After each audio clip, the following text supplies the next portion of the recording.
sur 92.3 et en vidéo live Facebook sur la page RGFM. Il est 7h45, merci d'être avec nous pour vous informer chaque matin. Notre invité ce matin, c'est Bruno Adam, le directeur du Conservatoire. André Messager, bonjour. Bonjour. Merci d'avoir répondu à notre invitation parce que le Conservatoire André Messager organise demain des portes ouvertes 10-18h. Voilà pour les infos pratiques, avenue de l'Europe bien évidemment. Avant de parler un petit peu du programme de ces portes ouvertes, de l'intérêt aussi de ces portes ouvertes là, en cette fin d'année, fin de saison. Comment se porte le Conservatoire? Comment s'est passée cette saison, cette année 2022-2023? Très bien, parce qu'on craignait un petit peu suite à la période Covid d'avoir moins d'élèves, mais on est revenu à 800, je crois hier j'ai regardé, 827 élèves, ce qui est le chiffre qui correspond aux meilleures années du Conservatoire, avec plein d'activités, plein de manifestations pédagogiques avec les élèves, de concerts professionnels. Je sais pas si on a fait un concert Mozart qui a été un grand succès à Tanor il y a peu de temps, il y a eu plus de 1200 personnes. Voilà, c'était une très bonne année.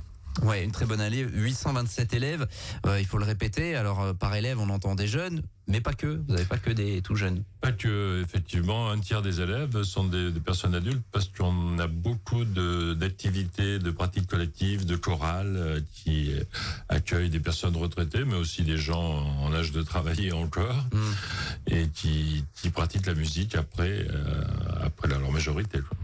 On peut rappeler Conservatoire, ce qu'on y fait exactement. Alors évidemment, enseignement de la musique, vous allez nous expliquer, mais là aussi pas que.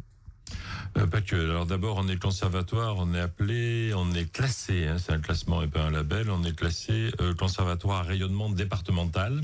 Ça veut dire qu'on a l'obligation d'avoir au moins 2 spécialités. Et le conservatoire de l'agglomération de Montluçon a 2 spécialités, la musique et l'art dramatique. Et la mission principale d'un conservatoire classé, ce n'est pas la formation de professionnels, contrairement à ce qu'on croit, c'est la formation de musiciens amateurs. Et donc effectivement, on offre de nombreuses possibilités, que ce soit en art dramatique, que ce soit en musique actuelle, en musique traditionnelle ou en musique classique, aux gens de pratiquer la musique au sein de l'établissement, mais aussi de se former pour pouvoir continuer. Et pour moi, c'est la meilleure réussite quand on y arrive, c'est de gens qui continuent la musique après être passés au conservatoire dans des groupes ou dans des activités d'amateurs. Bien sûr. Vous le disiez, une palette assez large finalement d'enseignement. C'est vrai que conservatoire, le terme peut parfois faire peur un petit peu. C'est peut-être un peu pompeux pour certains, mais vous le disiez, on y enseigne aussi des musiques actuelles. On y enseigne aussi les musiques actuelles. Oui. Donc il y a effectivement chez nous des cours de guitare électrique, de guitare basse, de batterie, de musique assistée par ordinateur et en collaboration d'ailleurs avec le 109, on organise beaucoup de concerts pour ces disciplines-là et on soutient des groupes formés par les jeunes du conservatoire. Ça marche bien la musique électro, il y a un public? Oui, ça marche très très fort. Oui, il y a beaucoup de public, c'est une nouvelle tendance et puis on a des enseignants dynamiques, ce qui fait que on a beaucoup de monde. Ouais, il y a besoin, comme je le disais, de dépoussiérer un petit peu ou en tout cas de faire un peu de communication autour de ce terme conservatoire, important de montrer ce qui s'y fait finalement et c'est le but des portes ouvertes aussi. Oui, je le redis à chaque fois parce que ça fait quand même très longtemps que l'image élitiste du conservatoire a disparu. Comme je le rappelle aux enseignants, aux parents, aux élus, on a 4 élèves chez nous qui sont dans un cursus pré-professionnel. 4 élèves sur 827, c'est pas beaucoup, c'est 0, quelque chose, 25%, je crois même pas. Et ce qui fait que on n'est pas là pour travailler pour 4 élèves sur 827, on est là pour travailler pour la grande masse. Donc la mission du conservatoire, ce n'est plus cette image élitiste, c'est vraiment de permettre au plus grand nombre possible de faire de la musique. Ou de l'art dramatique. Bien sûr, puisqu'on a bien compris qu'il y avait les 2 facettes. Les professeurs, ceux qui enseignent au conservatoire, qui sont-ils? Alors, ce sont des fonctionnaires, mais ce sont des fonctionnaires qui sont aussi des artistes. C'est d'ailleurs assez, c'est une situation compliquée pour eux à gérer parce que non seulement ils ont une mission d'enseignants, ils doivent être disponibles pour les élèves pour assurer les cours, mais les cours ça se prépare, et ils doivent aussi en plus entretenir leur technique, leur musique, jouer. S'ils perdent cette casquette d'artiste, ça devient difficile pour eux de transmettre une passion aussi par la suite aux élèves. Il y a plus de 40 enseignants chez nous en ce moment. Ouais, 40 enseignants donc pour ces 827 élèves. Alors on va donc parler de ces portes ouvertes qui ont lieu demain 10-18 heures. Pourquoi en fin d'année? Parce que vous êtes déjà tourné vers l'année prochaine et vous vous dites ceux qui pourquoi pas veulent pousser les portes là vont pouvoir déjà avoir un premier pas dans l'établissement.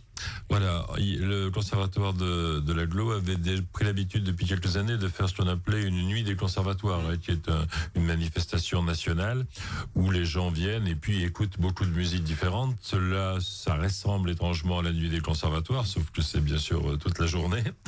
Et surtout, au-delà des prestations musicales, il y a des temps d'échange importants.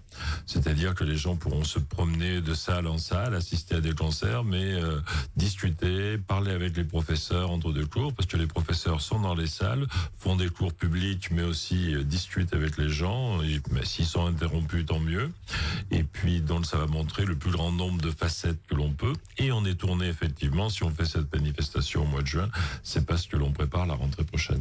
Ouais, effectivement. C'est-à-dire que là, s'il y a des personnes qui depuis des années se disent je vais reprendre la musique ou je vais m'y mettre, déjà il n'y a pas d'âge, c'est ce qu'on peut dire. C'est le moment idéal pour vraiment venir interroger les professeurs, voir exactement ce qui s'y passe. Voilà.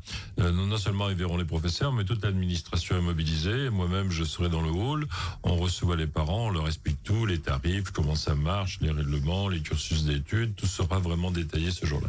Avec en plus donc des petits concerts, on voit vraiment les jeunes et moins jeunes à l'œuvre. Ah oui, toute la journée, il y aura des concerts. Alors dans l'auditorium du conservatoire, ce sera non-stop de 10h à 18h. Il y aura des concerts. Et puis il y aura une déambulation dans tous les couloirs du conservatoire où les professeurs seront là, feront cours à leurs élèves, mais des cours qui ont vocation à être dérangés. Ouais, voilà, on a bien compris le concept. Parlez-nous de l'auditorium également, qui est une pièce évidemment majeure du conservatoire avec une acoustique exceptionnelle. C'est un beau lieu. C'est un très beau lieu, oui, qui est de 200 places, qui est super équipé. Il y a une grande scène, il y a les coulisses, il y a un matériel aussi très très impressionnant. Et effectivement, toute la journée, je regarde le programme. Là, il y a des ensembles de flûtes, de musique traditionnelle, il y a l'orchestre symphonique, il y aura du théâtre. Enfin, il y a toutes les choses différentes. C'est vraiment un concert non-stop toute la journée. Vous parliez tout à l'heure du coût, ce qui peut parfois faire peur à certains. C'est accessible de faire une année d'enseignement au conservatoire? Oui, les tarifs du conservatoire avaient été fixés de mémoire par une délibération de janvier 2017 et n'avaient pas été revus depuis.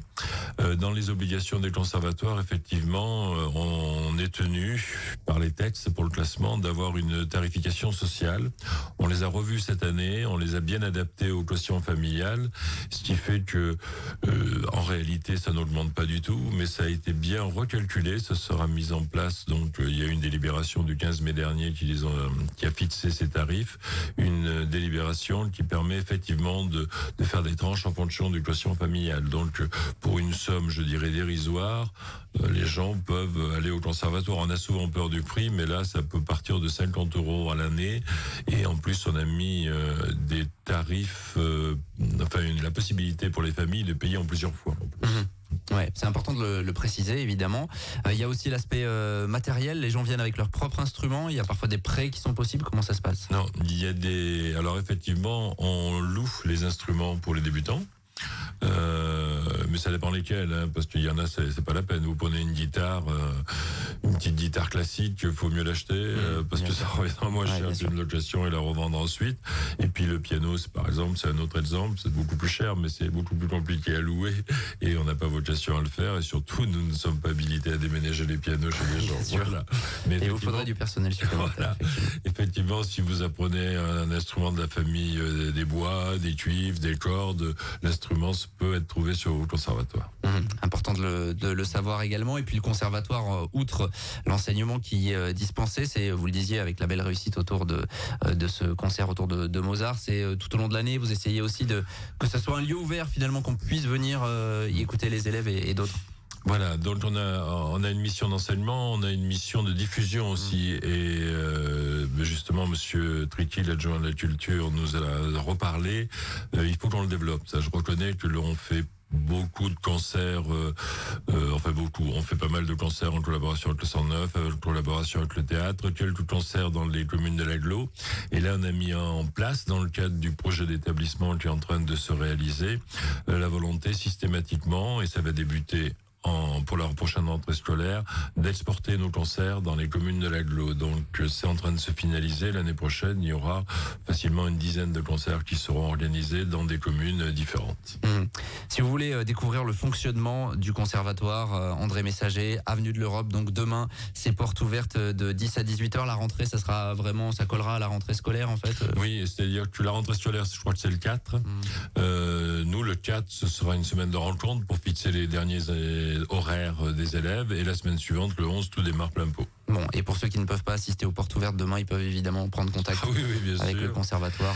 Et puis sachant qu'il faudra aller aussi sur le site du conservatoire parce qu'on a généralisé l'inscription par Internet. Donc il y aura juste un bouton sur lequel il faudra cliquer. Il y aura tous les renseignements, il y aura le formulaire d'inscription, tout est dématérialisé.